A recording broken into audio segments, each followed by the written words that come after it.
Je vais essayer de ne pas faire trop de redites.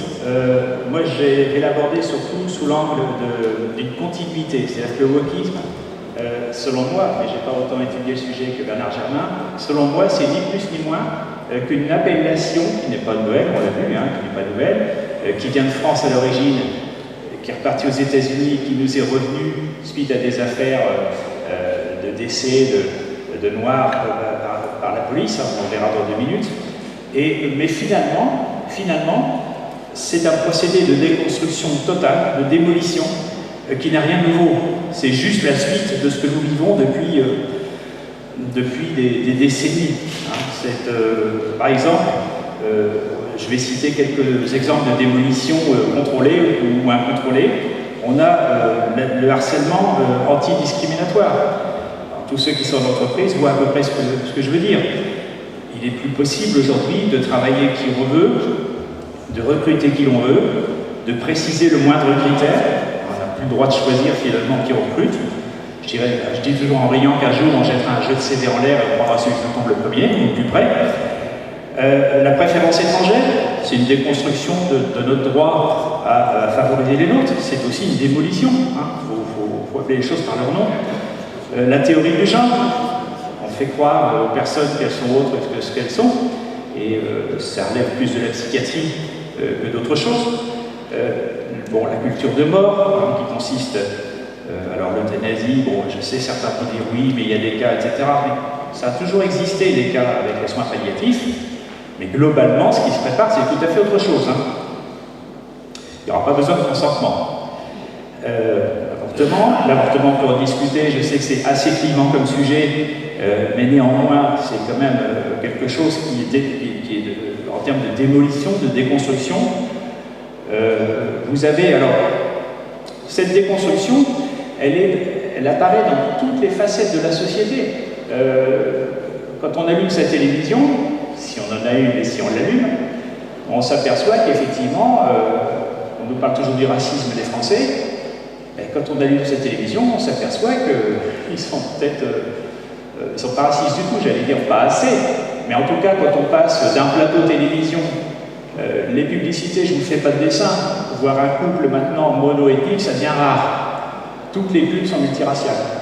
Vous passez sur un plateau, vous passez sur une émission de variété, je ne parle pas du football, on passera, c'est presque caricatural. Donc aujourd'hui, la démolition, elle est très avancée. Donc le wokisme, oui, ça apporte une touche nouvelle, l'extrême gauche et tous les utopistes du monde se retrouvent autour de ça.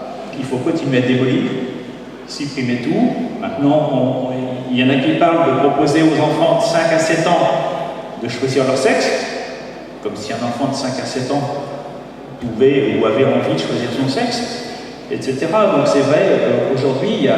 Alors oui, je ne vais pas citer non plus l'orthographe inclusive, les velléités de suppression de l'orthographe. Voilà la déconstruction, voilà la démolition contrôlée. L'éducation sexuelle trop tôt, à des enfants qui ne comprennent même pas ce qu'on leur dit. Tout ça, donc je veux dire, le wokisme, pour moi, je m'inscris dans une continuité. Et comment il nous est revenu, depuis outre-Atlantique, ce wokisme?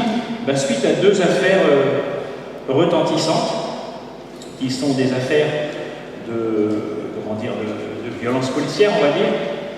Et là, on a l'affaire, rapidement, on a l'affaire George Floyd aux États-Unis.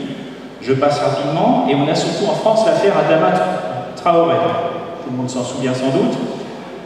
Il a fallu que toute la France entière pleure sur Adama Traoré. Certes, il a fait un arrêt cardiaque suite à une interpellation musclée, que je ne cautionne pas forcément. Maintenant, ceux qui veulent faire ce métier-là et arrêter ce type de délinquants, qu'ils y aillent. On verra si c'est facile et s'ils font mieux. Ce jeune homme sortait de 2 mois de prison, avant sa mort. Il fuyait le contrôle de son frère aîné. Et en fait, il avait un casier judiciaire long comme le bras et une fratrie complètement... ils étaient tous en prison, ils sortaient de prison, j'ai tout le détail, mais je vous l'épargnerai. Donc aujourd'hui, je pense que finalement, je pense qu'aujourd'hui, le wokisme, c'est ni plus ni moins que ce que nous vivons depuis 4 décennies. C'est la démolition tant qu'il restera quelque chose debout, l'ennemi c'est le mal, c'est l'homme blanc, hétéro, normal.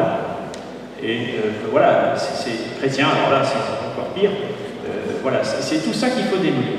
Voilà, ce que je voulais dire, c'est effectivement, aujourd'hui, soyons vigilants, parce qu'on est déjà un peu au milieu d'un champ de ruines, et je pense qu'il est grand temps aujourd'hui de s'éveiller, ce qui veut dire le mot vote d'ailleurs, et se réveiller par rapport à ce qui se passe et ce qui va se passer.